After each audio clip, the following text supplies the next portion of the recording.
I'm honored to chair this keynote panel, which is entitled What is Digital Intelligence?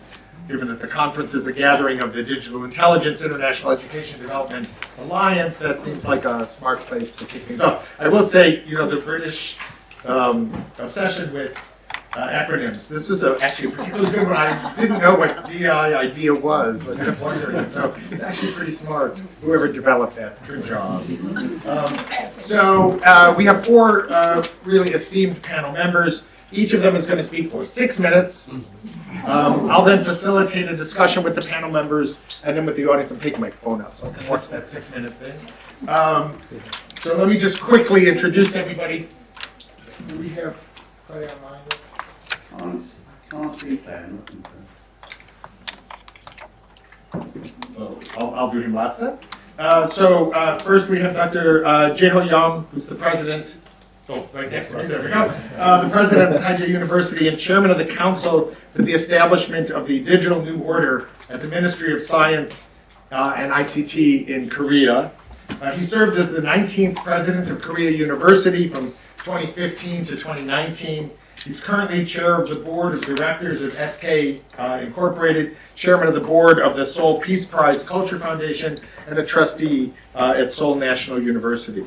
At the far end, Dr. Ravi Pendse is vice president for information technology and chief information officer of the University of Michigan. I taught there for a few years, wonderful place.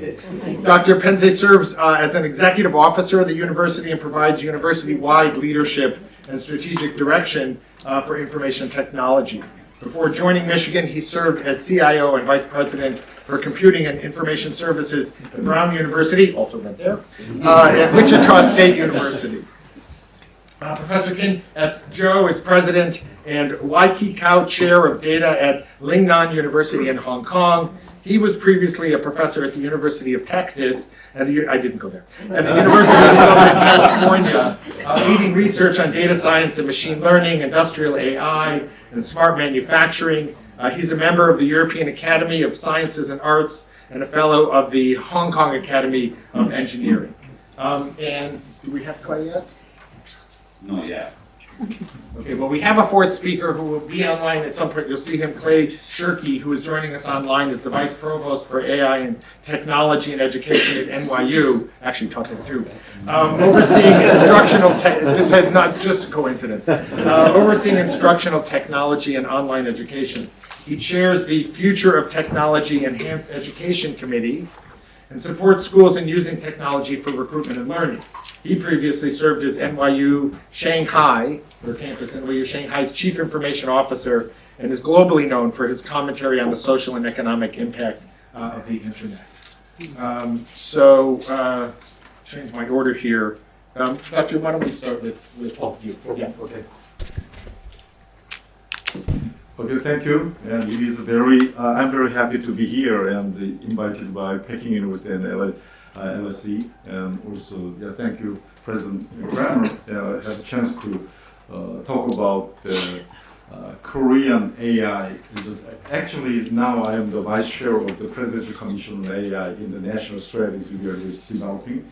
Under me, 10 ministers and 60 private sectors and professors have joined, and we have 5 different subcommittees and 3 special committees, and we are developing a lot of national strategy. Today, I'm just explain something about Taejae University's trial of digital intelligence. And can I have some slide? Yeah, my slide. Yeah, sorry. You know that it is a time. I'm just introduce a little bit about the learn-made AI we recently developed, and that is some kind of experiment enhancing digital intelligence in higher education. Okay, next slide, please. Why digital intelligence? You know that everybody understands that just a ChatGPT and the generative AI is some kind of very good method to enrich and augment our intelligence from now on. So how can we apply digital intelligence in our future education is our just like a goal. And Taejae University is just like an innovative university starting 3 years ago. And then all of courses are conducted in English, and the 20 students less in the seminar and online all around the world, and we just let them travel, send our students to 2 semesters in United States in San Francisco and New York, and we have a partner university in University of San Francisco and Pace University in New York, and then we will send our students to 1 semester in Shenzhen University, and we are just talking with the Peking University another semester, and then Tokyo and just Russia in St. Petersburg or some European universities. So it is a kind of new horizon to expand our scope of our students, and not only simply teaching, conveying the expert knowledge to students is not enough. It is a 20th century model and only for some kind of specializing very, very limited areas of the just the major. So we will change it. And digital intelligence is a very important, and we are in a sense lucky to have these kind of things, because it is not just a technical fluency, but a kind of a mediator and augment our intelligence. Next slide, please. For example, next slide. Yeah. You know that human intellect has been just developed more than 70,000 years, but recently, last 20th century, advance of the computer technology and the telecommunication, we are surpassed and augmented our intelligence. And around, just Ray Kurzweil mentioned that 20 years ago, the singularity is near, and he said that around 2045, and we will approach the super intelligent. And then last year, he published after 20 years, the singularity is nearer after the ChatGPT appearance, and he just mentioned that around 2029, AI will just match the human intelligence, and from now on, just 2045, we will achieve the super intelligence. And that is a kind of a co-intelligence. It means that they surpass human intelligence, but we are co-develop and co-evolve of the intelligence. Next slide, please. For example, the LearnMate, it is another idea that we have developed. For example, as just the Vice President Wang Bo mentioned and other people mentioned that we can utilize, and President Kramer mentioned that we can utilize AI in the designing curriculum or something like that for professors.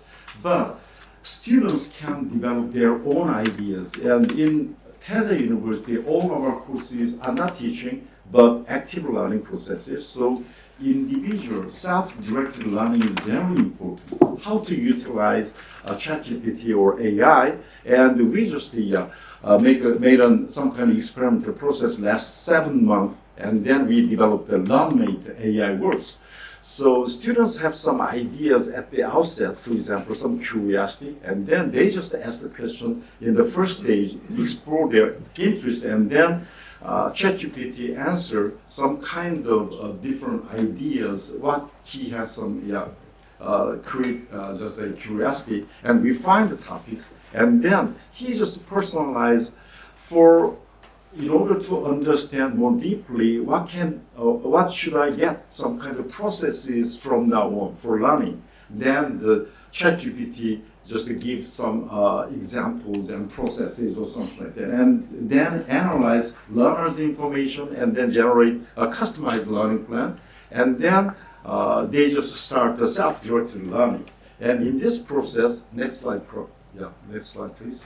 And just the human touch AI learning, not simply he's doing by himself, but some kind of support from colleagues and also the advice from the professors, and they just weekly just feedback and report, and we just build this kind of new program. Next slide, please, the last one.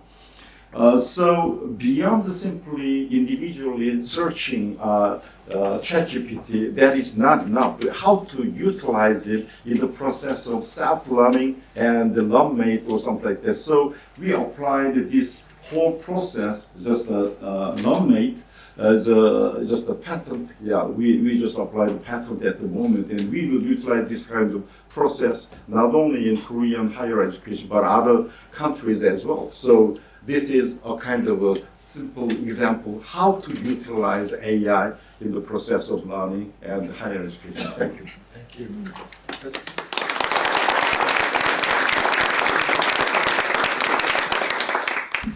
Thank you, Larry. So to make best use of the 6 minutes, I have some notes. It's condensed, but I hope we'll have a little more time to elaborate. I myself have been a data scientist for more than 35 years. So I did my PhD work on neural networks. Back then, we disguised ourselves as engineers or computer scientists because it was looked down upon if you say you're doing machine learning. Okay. I would like to say something about the current day in a moment. So I myself certainly have been doing research in AI and also using generative AI in my work and life. I have used 4 different products of generative AI, including, of course, ChatGPT, Copilot, and also DeepSeek.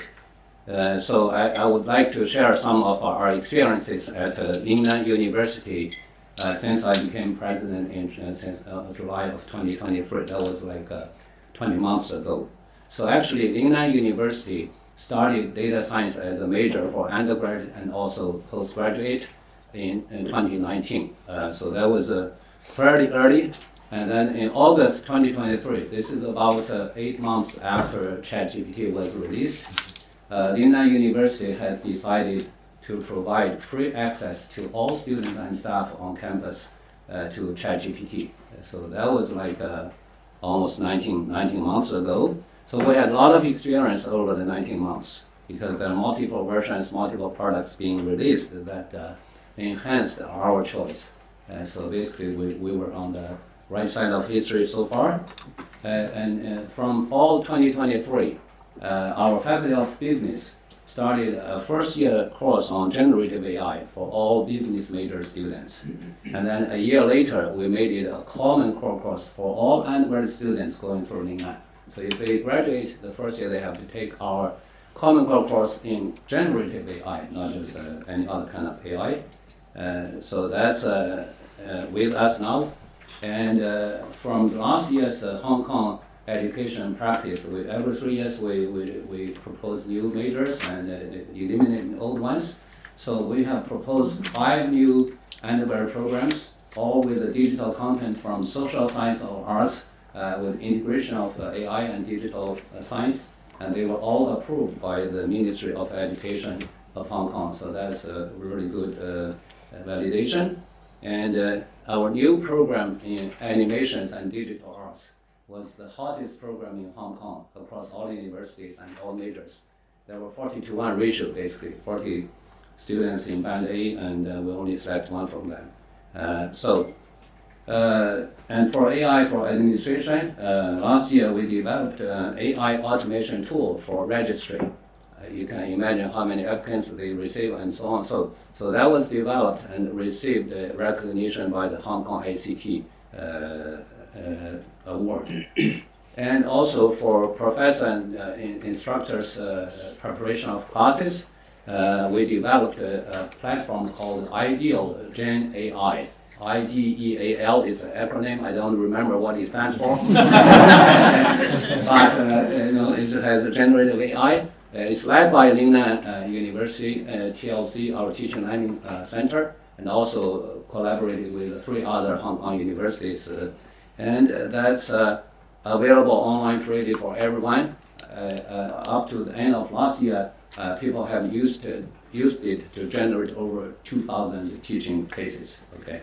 What it is that if you prepare a lecture on marketing or some subject, you select the topic within the course, and also you want to see how many students, like 100, or how many you want to do activities, discussion groups, and so on. It'll generate the prompts for you, and then if you like the prompts, it'll generate all the course outline, and then you can distribute it to students. So I would say that teachers must adapt. There are ways to teaching, and also assessment approaches and their time allocation. They have to spend more time to learn these new things. Fortunately, since I became president, we have a lot of liberal arts and social science colleagues, but they did not turn me down. Also, they followed me, and that was a very smooth transition.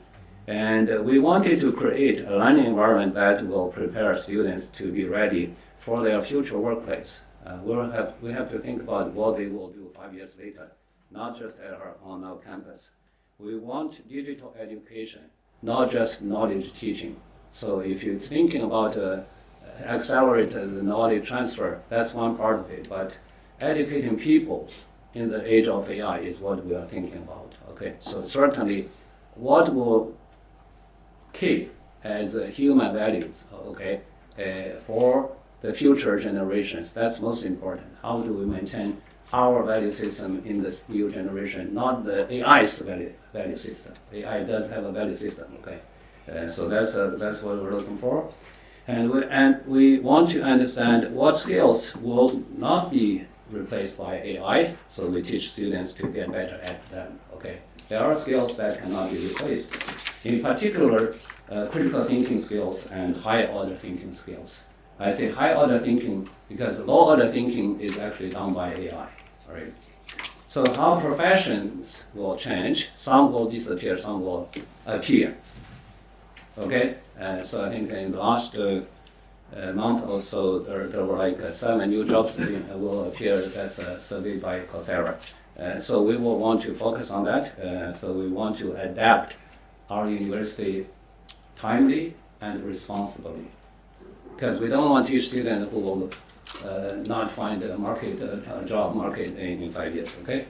So there are a few ways of understanding the current situation, as we do have our experience now over 20 months. So if these technologies will stay in our future work and life, we want our students to be good at them. Okay, so I think it will stay. It's not a bubble. If the students had to make mistakes, we want them to learn the correct ways as a student, not after they go to work. All right. So the best way for students to learn the proper way of using AI is to let them use it. And the transition to digital higher education requires more work for the instructors and professors, but time will be saved from leveraging AI tools for professors in preparation and other things. I think use my 6 minutes, maybe. If you've got one more point, they'll throw it out there. 7 more points, but I'll say it later.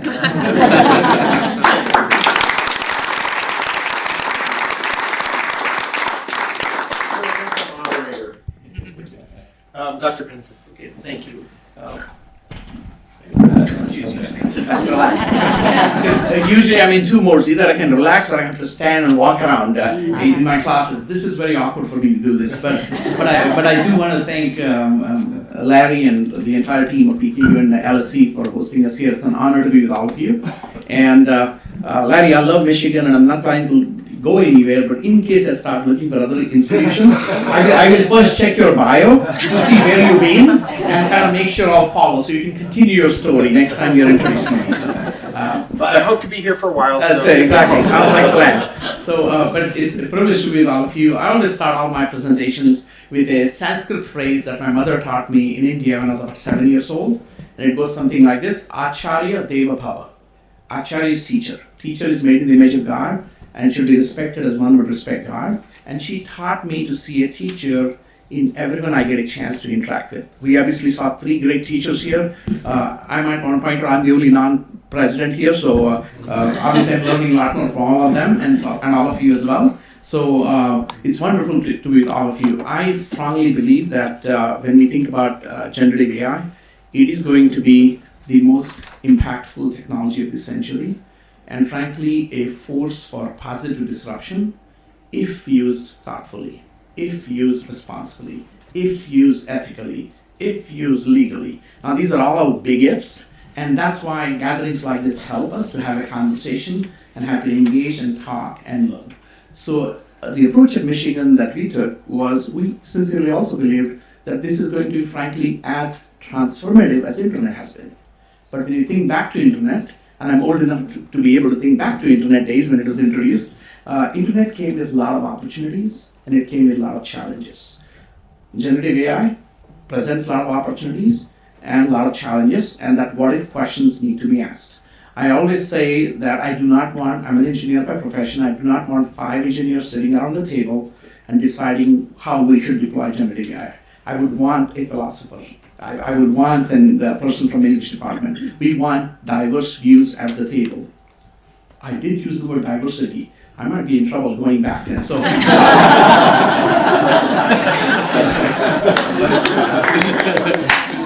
We're following Chatham House rules. thank you.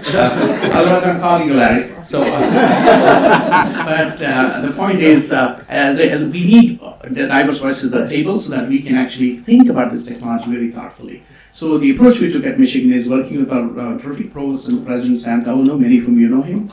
We actually appointed a 20-member faculty committee, and we were on this journey early on. University of Michigan, through our foundation, which sits at about $21 billion today, was an early investor in OpenAI back in August of 2022. So we knew what was coming, and so frankly, we engaged our faculty early on, and the charge we gave our faculty was to provide a thoughtful report that we wanted to release publicly. So all institutions across the world should be able to leverage it, download it, use it. Our faculty thoughtfully thought about how should one think about this technology when it comes to teaching. What about that plagiarism thing that we talk about? What about students? We have a large hospital. What about clinical care? How do you think about this technology and patients? Or what about privacy? Or what about security? What about equity? We thought about all of those things. And there was a 70-page report that we released publicly that has been downloaded by, I know, many of you and others. And we welcome you to use it, share it, ask us questions, and we are happy to help. But as faculty was doing that, we also said, we learn by doing. Michigan's tagline is leaders invest. So in order to be leaders invest, you got to be able to actually try things out. You can't criticize something saying it's not going to work unless you've actually tried it. And so we decided to make sure that we make these tools available to everybody. So we were the first institution actually in the country back in August of 2023, where we made essentially ChatGPT and several other LLMs completely free, available to all of our entire community of 140,000 people across 3 campuses, faculty, staff, and students. We didn't stop there. We built a lot of tools on top of it. So for example, if you go to the next slide, please. Jensen Huang, about a few weeks ago, talked about how he believes that every person in the world should have a personal AI tutor at their disposal, and they should be carrying in their back pocket, and everybody should have one. I want you to know that at the University of Michigan, we deployed a AI tutor available to all our students 18 months ago.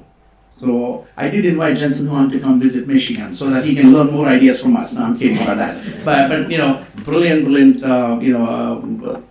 thoughtful thinker and leader. But we were able to deploy that. Now, it takes faculty members less than 4 minutes to configure AI tutor for their classes. We have already built integration with our learning management system, Canvas. That's where faculty members live, and less than 4 minutes if they want to. It's not required. They don't have to do it if they don't want to. Faculty members are in full control. That's how we like it in our classes. We don't want somebody coming and telling us what to do, as it should be, and they can do that how they wish. So that's what we did. If you can go to the next slide, please. We also deployed a personal AI assistant for every student. So every student who comes from Michigan has a personal AI assistant that they use. It provides them all the appropriate information about the University of Michigan. And in addition, if I was a student in your class and you had deployed 24/7 AI tutor, it will automatically pipe content from your class into my personal AI assistant. So I don't have to go looking. The information comes to me as a student. On a bus ride from one of our campuses, I could say, could you make a 10-question quiz for Professor Kramer's class? And if Professor Kramer has given permission, it will actually create a 10-question practice quiz that I can actually practice and learn from. Next slide, please. One of the critical aspects, and I'm glad to hear you tell President about the fact that how every student is required to take a class. So I'm on record in various conversations where I've said, I believe that no student from any institution of higher education should graduate today without at least one core course in AI, or a significant exposure to AI tools. We would be doing disservice to our students if we let a student graduate without this background. Whether they use it or not later, it's up to them. It's up to the kind of work they do, but at least it is our responsibility as educators to make sure that they're exposed to these tools. If you can go to the next slide, please. We have deployed AI tools all across, including university operations all over, and you can see that in a couple of seconds in a video. If you can go to the next slide, please. We also have a mobile app actually for all the students called GoGlue. Michigan's tagline often is GoGlue. If you've been on campus, you might know that. And students use actually mobile app both in Android and iOS. Typically on our entire environment, which is a private platform, we have between 20 and 35,000 daily users that are using it. And the other platform is AI tutors. We have AI advisors. It's up to, we have 4,000 different applications currently deployed in productions across the entire university, from procurement to travel to clinical care to pharmacy. I mean, I can talk to you for hours about all the different things that are happening, but all via thoughtful debate, passionate debate, including one time one person sending a note to me saying, Ravi, you are single-handedly destroying the creativity of our students. That was the email I got. I said, let's engage and talk. I got him convinced to use the AI tools in the fall semester, and I told him, and after that, if he still believes we are wasting people's time, I'll put him on a faculty panel where he should openly share that criticism. That's the kind of culture we have at Michigan. I know that's the culture in higher education. We engage in this debate, welcome this debate, but it has to be an informed debate. This person had never used any of the AI tools, but that was just an opinion. And I know everybody has a right to an opinion, and we welcome those opinions, but an informed opinion is better because that's what we expect from our students. So we have to model that behavior. And as we had that conversation, this faculty member agreed to try it out. So we'll see how that goes. If you can go ahead. How much more do you have? I just want just about 2.5 minute video, and we're done. Is that okay to show that? Sure. Yeah, skip to one more slide. Clay, is that right? Yeah, just. So we have a little extra time. Oh, great. Then I'll take more. I'm kidding. I Show the video, please. Yeah, Please, yeah. I use AI.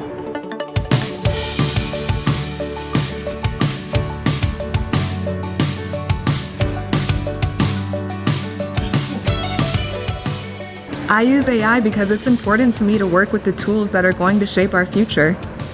I use all the great AI tools here in Michigan to create a digital twin of myself, trained on the courses that I teach, which I make available to students to answer their questions 24/7, practice assignments with them, and inject more interactivity into the classroom than ever before.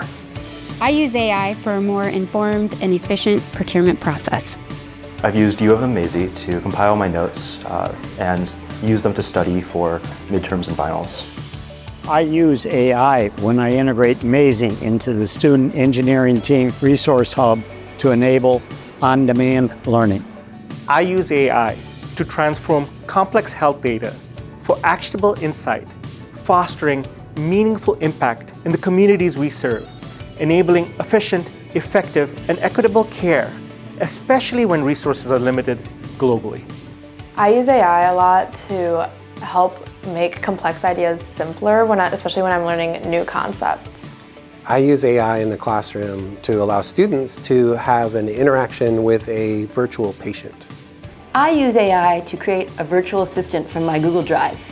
It answers students' questions like, are there office hours today? And can I have an extension? It cuts down on a lot of emails. I use AI to help inspire my creativity. AI empowers my students to work through technical challenges and rapidly advance their research.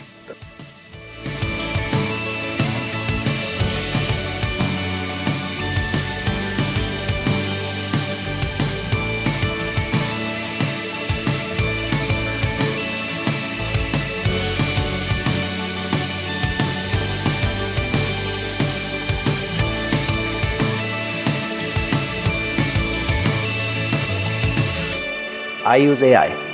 I use AI. I use AI. I use AI.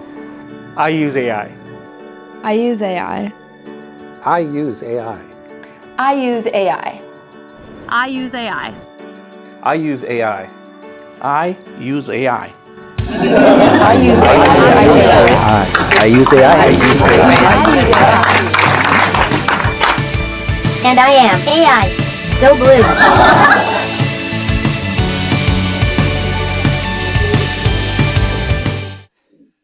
Thank you. So we lost. Okay. No. So I had a series of questions I was going to ask, but actually, as I listened to you, I'm going to ask one, and I'm going to preface it with a very quick story so you understand why. When I first became dean, this was at Stanford.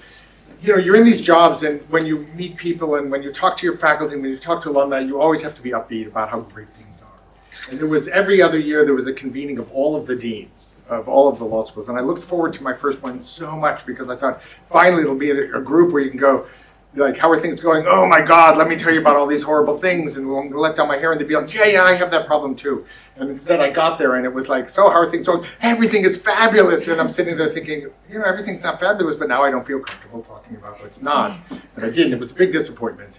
But this is what tends to happen. And it's not because there aren't good things going, but because we all feel like when we're in public, we're only supposed to talk about the good things. But we're here with a group and we're really trying. So what I want to ask each of you is to talk about what are the things that aren't working, what are the problems, what are the things that are going wrong, what are the challenges, and beyond the obvious ones. I mean, really, as you're getting, because you're all pretty advanced in different ways in your schools. So talk to us about like what's actually not working about this and where you see real problems coming up. And I'll let whoever wants to go first, because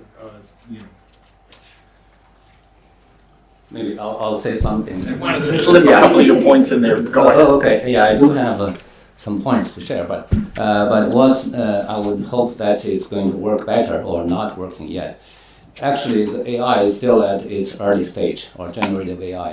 I hope it will get better, or it's better than it is now, which I think it will be. My personal experience with the generative AI, including ChatGPT, Gemini, and also DeepSeek, is that you have to iterate, and this is actually part of the learning process we are instilling to our students. Is that it's not going to give you the answer the first time you use it, okay, the first prompt you use it. So you have to learn how to iterate or work with it. And also, there is an endpoint when we do iterations, you have to turn it. So this thing is not going to give me anything I want. So you have to write it on your own.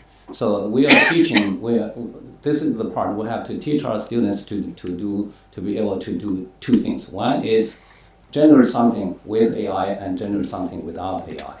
So we have to teach them both ways. This is kind of the hybrid mode. It's just like your automobile, auto driving or Tesla, whatever. Right now it's hybrid, okay? You got to use it, let it drive for you, and also if it doesn't drive well, you drive it, okay? So this is the dual mode we're doing. I hope in the future where you just can iterate until you get your good answers. So that's my thing that's not working. But so far, as I said, my colleagues and students have been very much on board with me over the last 20 months or so. So we're just seeing more and more positive things coming. And also, I have to add one thing. All our new programs and new ideas, it did not come from me. It came from bottom up. Our teaching faculty units or departments, they started their programs. It's amazing when I saw the proposed programs. I said, okay, yeah, the talents were actually everybody, not from me. So that's what I would say. Do I have time to say the point? I will share. Sure, the no, points. please. Very much 8 points. This again is not generated by me. It's generated by DeepSeek in February this year. Okay. So I asked about GAI, how good it is for how it's going to affect higher education. It says it has the potential to significantly impact higher education in various ways. One, personalized learning, you agree? Okay. Two, content creation. Three, assessment and feedback. Okay, it has automated grading, plagiarism detection, and so on. So collaborative learning easily, administrative efficiency easily, ethics and social implications. So we need to eliminate bias and maintain fairness, and also academic integrity and skill development. So in particular, AI literacy, critical thinking, and also skills that cannot easily replicated by AI. And this is AI telling us, okay. And also, number 8 is research and innovation. It mentions about interdisciplinary research and also new academic fields like AI in the arts, okay. So this is what AI generated for me 2 months ago. And it also mentioned about challenges and considerations, includes quality control, privacy concerns, and dependence on technology, which Professor Longbo mentioned a moment ago. So this is how good this DeepSeek was 2 months ago. Okay, every time I generate something, I'll put the date on it because it will tell me something different next time. Okay, so that's my sharing. Thank you. Yeah. Okay. I think that I totally agree with him because the AI at the moment is very early stage. It will evolve very quickly.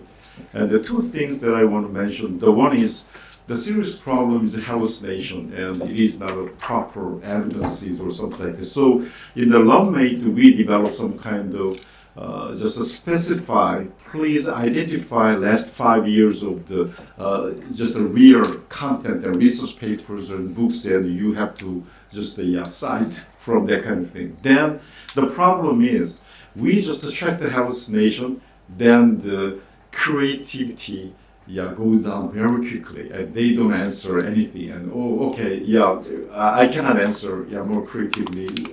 So that is another problem. So now the professors and experts check it and feedback and what is the proper and what is correct and what is wrong, or that kind of thing. That is a very, very serious problem at the moment, hallucination. But from now on, it will be just evolved very quickly. And another one is that in Ministry of Culture and Sports and in Korea, they are serious concerning about the intellectual property right.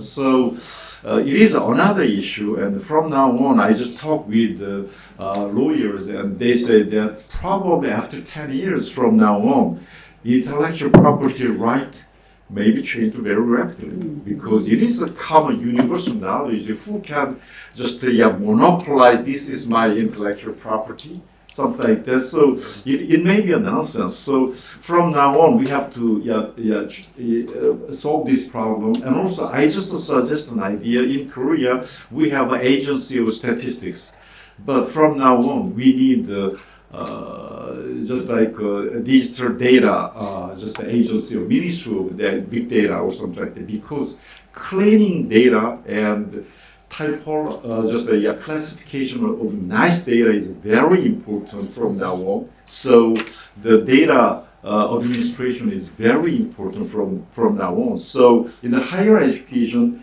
it is irreversible, and we should just accept AI assistance in whatever it is, a TA or a chatbot and whatever. Probably it will just augment our intellectual power. But in this process and co-evolution, mental intelligence, human intelligence, and machine intelligence come together, and then we will solve the problems and we will proceed very quickly. As just Rick Kurzweil mentioned that, it's just like this kind of singularity will approach very quickly.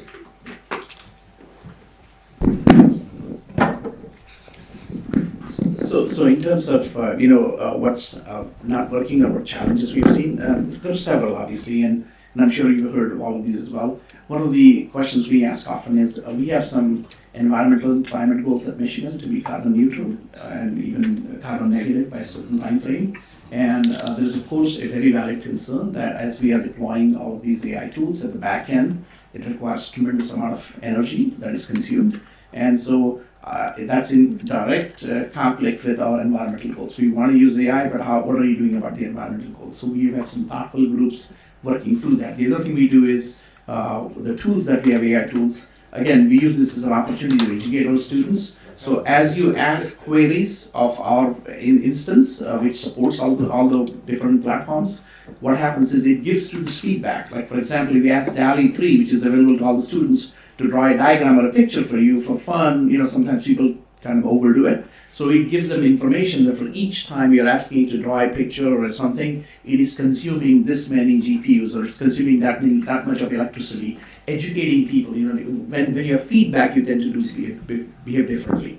The other challenge we of course have is a general fear of using these AI tools across, and this is not just students, it's across faculty. So how do you work with people to allay those fears? Fear among our employees to say, I think it's going to take my job away, it's going to come to replace me. So there are people fearful of this. You talk about higher level thinking is what's needed. What about people who are working in the jobs where currently requires some level of thinking, and they're worried that, okay, my job is going to be automated by a chatbot now. So how do you educate folks to say, and work with them transparently, not say, oh no, it's no problem. You know, it is a problem. So you have to engage, you have to talk. So those are the challenges that we're dealing with, and those are real challenges, and they are human challenges. So you have to deal with them in an empathetic way, in an engaging way, and reminding people that we believe that, you know, AI is not going to replace you. Somebody who knows AI will replace you, and work with people to provide them the resources to be able to do that, which is a challenge for a lot of our HR leaders, human resource leaders. So they've been thinking about this of upskilling. I saw a session on upskilling and reskilling, very important session, so we should be thinking about that. So I'll stop there. I'm happy to add more. Yeah, thank you. So I actually want to do a follow-up because, and I just want to press on. So the answers you gave, I sort of fell into three groupings. So one grouping is the social impact of AI and how that feeds back. I actually do think the concern for jobs is much more serious, but it's also a different conference than this one.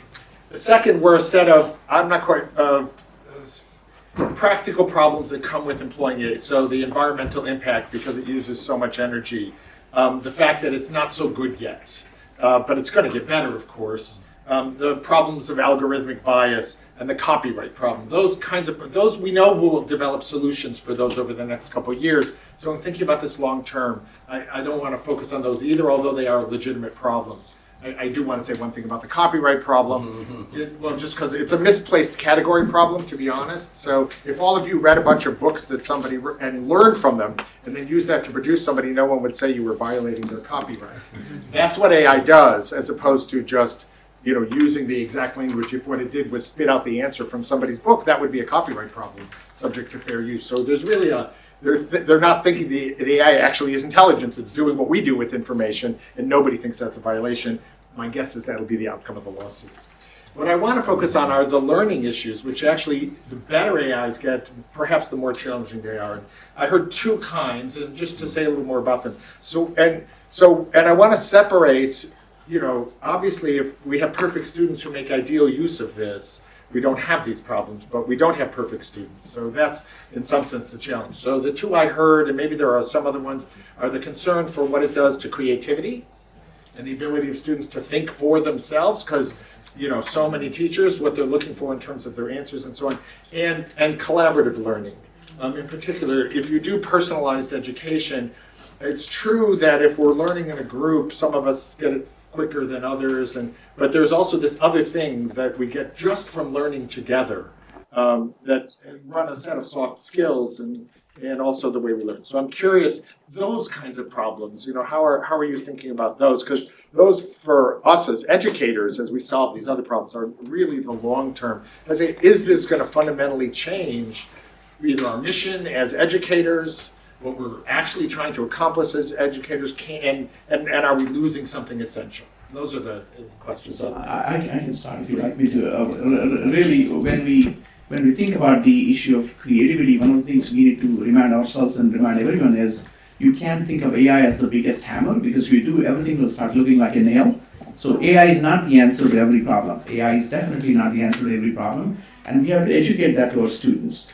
But to that point, when we have conversation on will AI kill creativity, we have been here as educators before. When Google came on board, people were worried about, this is the end of the libraries as we knew it. Well, libraries are still here. At Michigan, at least, they're growing. And there is a value there in libraries. So Google didn't kill any libraries. I remember growing up as a child, calculators were new. And my dad, who was also an engineer and used slide rule, he said, no, you must use slide. He actually forced me to use slide rule. And he was actually right in that instance, because slide rule required me to have an idea of what the answer might be. It gave me a feel for the answer, which calculator did not.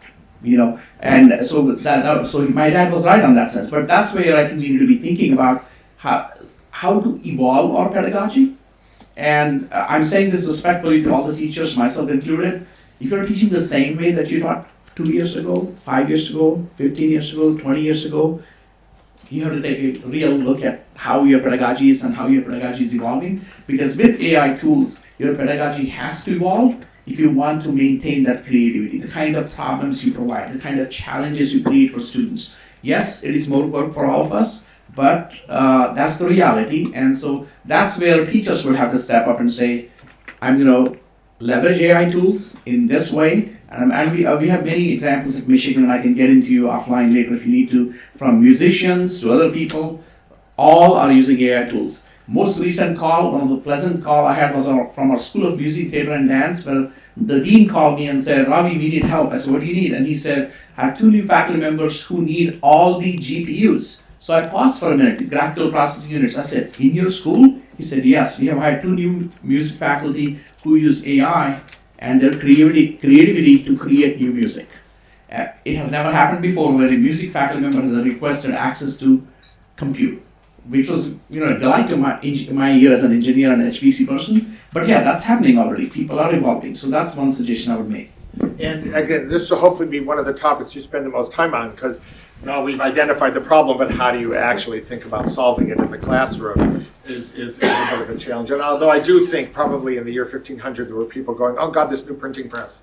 It's like we're losing people's attention, they're reading too much, so I'm sure every new technology brings some of this. So, but this is Okay, I guess in that your sort of posing of the question, there are a couple of things I want to respond. One is, will it sort of diminish our role as educators, or will it change drastically or not?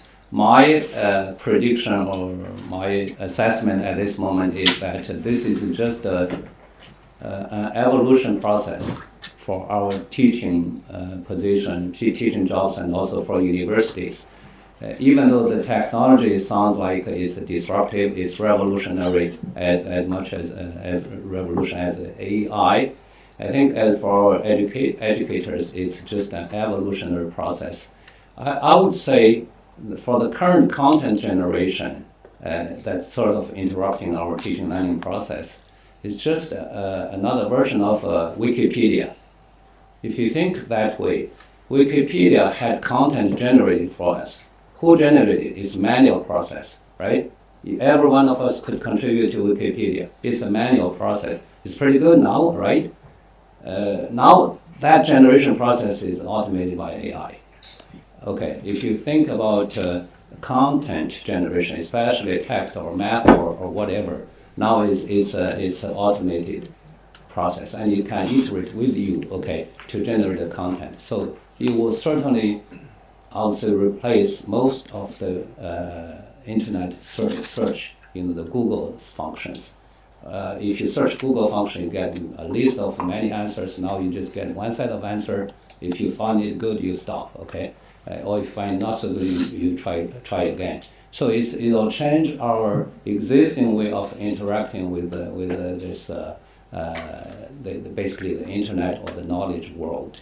I would say, as for us as educators, we have to focus on educating the people, okay, the next generation of people, and for them to pass on human values. That's I always think that in the future we will not let machine overtake our human being the center of the universe. Humans are so ego-oriented, so we don't want others to take over us. Okay, so I say even you can find anybody. I don't think they will let that happen, and we will not let that happen. So that's my assessment of technology revolution. Is not going to change the education so much, but it's part of the evolutionary process. Of course, how many people are still using encyclopedia? How many people are still using dictionary? I don't use dictionary anymore because you can find any other ways with your phone. Okay, and so this is going to change, but not the process of education. All right, certainly we'll use different things to do the education, but not the same thing as we used before. So that's one. Another thing is for creativity. I want to address. Some fear that with AI, people didn't need to think or don't need to think. Well, students don't need to think, don't need to think how to create. That's totally wrong. Okay. One thing is for the current stage of AI, fortunately, is not creative at all. The AI generated contents are not creative. Okay. For anything it generates, if you ask an expert in that field, probably it'll get a 70% mark, or at most 75-80% mark, but it's not going to get 90%, or for the professionals who would want 95%, or even more creative. Okay, so I see in the future for almost any field with AI, it's bifurcation. One, we will still require those top specialists and to do the best things, like for literature, for novel writing. AI is not going to get you a good novel, okay? But a novelist can use AI to produce new novels. So that's what I'm saying. Bifurcation also means the large mass, okay? The average people can generate something like a novel writer. You could, write something that you feel good about, or write a poem. Okay, it rhymes. So with AI, so that's the thing. I think it's going to democratize the skills. It will take years to train you. Now you don't need to be trained. Like I can generate a graphical design for my poster with 2 or 3 minutes. I am not trained in graphical design at all. Like to generate something like this, maybe you can ask AI to generate it, or DALL-E 3 to generate it in a few minutes, without professional training. So this is what I think that's the other end of the democratization, okay? And also specialization will remain and maybe get better. The democratization will get everybody there. So to finish, to sort of support this, I'll use the camera as an example, right? 50 years ago, at least in China, you have to go to a professional to get a photo taken. 50 years ago. Now you use your phone to do it. But we still have professional camera people, okay? We still have professional camera people to do the good things. All right, so that's my view. Yeah. Okay, it is a kind of a macro analysis, but 21st century education should be quite different from the 20th century education. 20th century, as you know, that it is the era of mass production. It means that you just segregate your job and your knowledge very separately, and then you focus on in-depth knowledge, explicit knowledge that is enough for your lifetime. But in the 21st century, that kind of explicit knowledge can be just provided by AI. So you don't need to just learn and just use your energy only for the explicit knowledge. Just you mentioned that the creativity is more important. So in the 21st century, in my university, we just designed the 100 minutes class. There's no teaching at all. And the teaching is a kind of flipped classes, and they should learn in advance. And also, we have engagedly just a platform that is designed by Stanford computer science professors, and then we analyze after 100 minutes, and we just get some kind of graphs of how many minutes professors and each student spoke. And then if the professor speak more than 20 minutes, we just give him the yellow card. Don't speak too much, because it is a kind of bring out their ideas. So the education means that deduce from their individual talents, not infuse explicit knowledge to the students. So in the 21st century, we should change quite differently. So I just ask our professor, you have to use your 70% of your energy for designing the classes. We have lesson plans and 3 minutes, what kind of questions you just raise and what kind of quizzes you just raise after 5 minutes or 10 minutes, and then strategy games. We have 50 different kinds of the active learning methods, how to utilize it, mingle inside of the classroom. And if you want to really explain something, please make 3 minutes, 5 minutes short video in the studio in advance, and it is archived in our digital library. Students just pick up the concept and definition and some information. They just get the idea from their archives, and then in the classroom, no introduction, no explanation, only the gaming and the active learning how to get their ideas. For example, in Australia, the number 2 industry in Australia now is the education. They have plenty of foreign students, and then they totally changed the classroom. They don't have this kind of classroom, only the just like a project-based learning, the grouping, and then a lot of monitors around there, and students are talking and discussing, and then just write down the ideas, and then they just take photo and upload in the monitor, and professors walking around and explain what kind of idea do they have.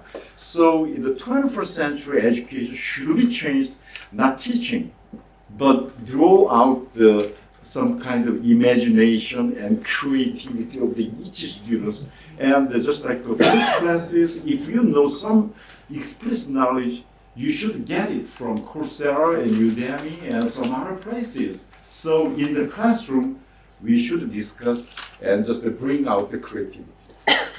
So let's take some questions from the audience.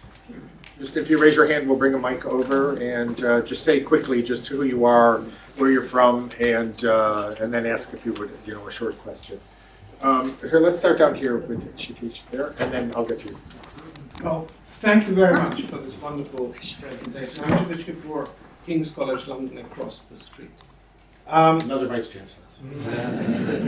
I differentiate between two things that universities do. One is skills transfer and the other is learning transfer. I'm a medic, so we take people in medical school training, we show them a lot of patients, we expect that they'll be able to transfer it to more patients. Otherwise, we teach them Plato and expect them to design modern systems. So there are two different kinds of it.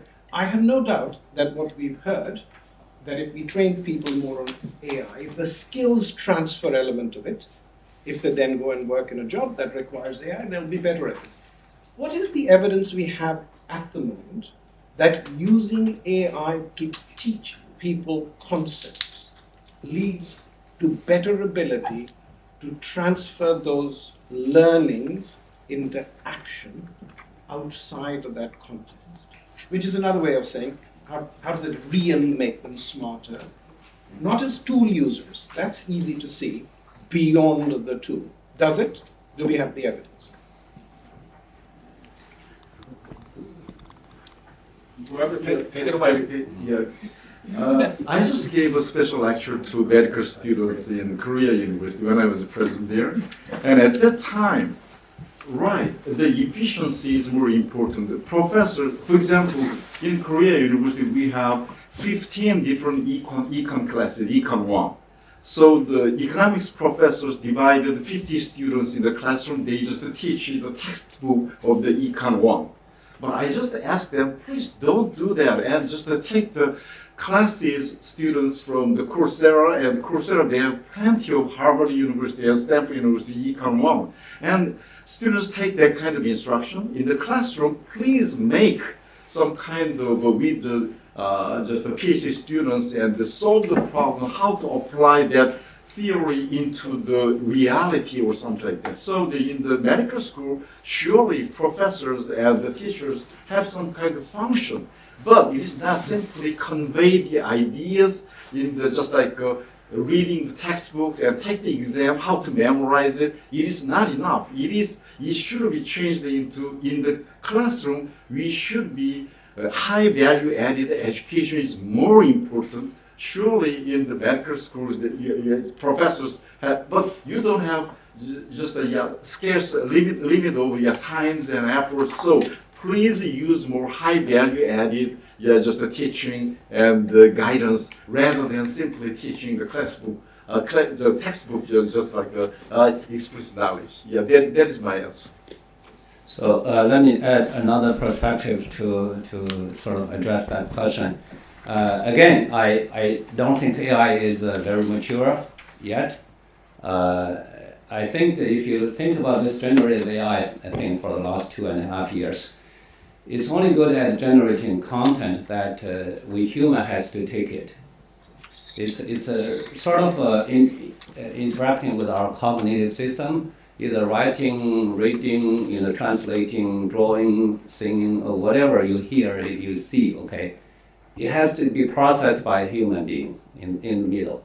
So that is transforming our sort of how we interact cognitively with the contents that is not interacting with the physical world, okay? So the physical AI is not here yet.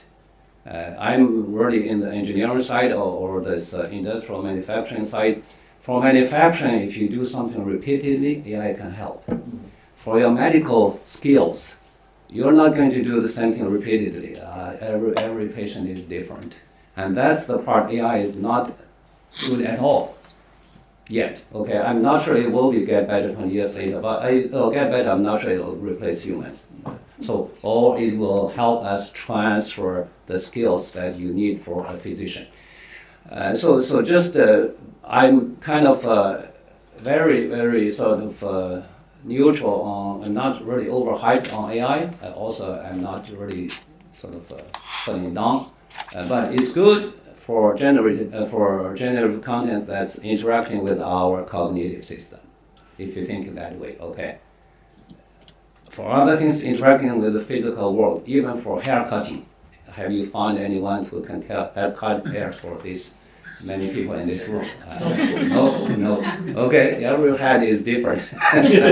Okay, so that's the thing. Okay, that's the thing. You want something different. You don't want to look like your next person. Okay, so that's difficult for AI, and that's also interacting with the physical world is so hard. Why it's so hard? Number one, it's not digitalized. Text, images, videos are perfectly standardized, digitalized. Okay, very much standard tokens. This RGB thing they made it. Okay, in video or images, very standardized, all digitalized. The other areas, as long as it's not digitized and not standardized, it'll be far away from being AI transformed. So that's so I would say we have to be really clear. And the other thing I want to say is that this generative AI is so good. I would say it's not because of generative AI, it's because of our human being. We have to say it's good, and we process it when it's good, we use it when it's not good, we throw it away. We did the quality control, okay? So we did the critical thinking. We're giving this power or this sort of credit to the AI, it's actually our credit. Okay. Just a couple of things. First of all, thank you for that question. Really, your question, as I thought about it, boils down to assessment, right? Are AI tools that you have deployed, are they actually enhancing creativity? Are they able to do what they do that you study, right? It boils down to assessment. So I have two comments on that. One, I do not know of any perfect assessment scheme in any institution of higher education today, even without AI. You show me one and I'll find you holes in it. Okay, I guarantee it. Because that debate has been going on in academia for a long time, right? How do you know your teaching actually is conveying the kind of information? Is your teaching, is the learning really happening? I mean, that people debate that all the time in academy, right? So with AI, that debate will go on. But remember, generative AI, as we're talking about, is less than 2 years old. So we have not perfected that assessment. Having said that, we did have a situation in our business school where one of the professors who's on video, Andrew Wu, and one of his colleagues, June Lee, they actually did assessment as they thought was appropriate in 8 sections of classes, 1,000 students, and they decided to assess their performance of students who are using AI tools versus students who are not using AI tools. So they had divided the group into two big groups, and when they did the assessment, they found out that the students who are using AI tools, their academic performance actually improved between 5 and 9%. Okay, this was for a large business school, closed 8 sections, about 1,000 students total. Second, more importantly, from the faculty perspective, they found out that each faculty member who had deployed these AI tools were saving between 10 to 12 hours of office hours per week, where they were not, so they could actually effectively spend time with students who actually needed help. Now, obviously, we could debate this in questions saying, well, but what if their assessment didn't do? But it's very new. So the proof is out there still, and we have to work on it. But obviously, that's what is going to require all of these groups to come together to think about some thoughtful assessment techniques. But what I don't want us doing is setting a higher bar than what we currently have in our regular assessment techniques, because then that shows our bias as well. So we talk about bias in AI systems, there's bias here too. So we have to be thinking about that. But happy to engage offline, happy to connect you with Andrew, and happy to share our resources. One more question. Because the woman in the past. Yeah, we have to be out here by midday. We have to be out. Yeah. Okay, let's go, but we'll give very quick answers and then we will wrap. So make it a very quick question, sorry. Hi, my name is Emma Bremskill. I'm an AI professor at Stanford. Thanks so much for this panel. It's very interesting, and I'm glad for the first question. I was going to ask about that. Maybe we can turn to a different thing. I guess two different things. One is that, representing Silicon Valley, I think that we are making enormous progress for AI, and in particular, Again, I hate to, so we just need to get to the question. Yeah, so my quick question then is, I think it's not enough to provide access. It's important that we drive meaningful use. What we've seen often is that the people that are using the tools are already those that are the most motivated and the most technologically savvy. Are you observing similar things, and what incentives do you use to drive broad usage and reduce inequity? And then I hate to do this again, if we just, quick answer, you don't all need to answer it. So at Michigan, happy to engage offline. We, first of all, great point. You can't just put it out there and expect people, then only the champions will try to use it. So what we have done is we have first of all made training available to the entire community. So Monday through Thursday, there was training sessions held in partnership with our Center for Teaching Research Excellence and our team, teaching learning teams. They provide a lot of training and resources to both faculty, staff, and students to encourage participation. We hold a lot of focus groups, debates across community, and there is constant interaction. In my old analog world, I talk about it being a dial tone. We always make sure that the dial tone where people are available. So I think that engagement is necessary to educate people going back to that AI literacy. And if we don't do that, then a lot of these efforts, like you said, we'll have two groups, one who use it all the time, and one who completely ignore it. And with apologies for the somewhat abrupt ending, let us please just thank the thinkers. I hope we really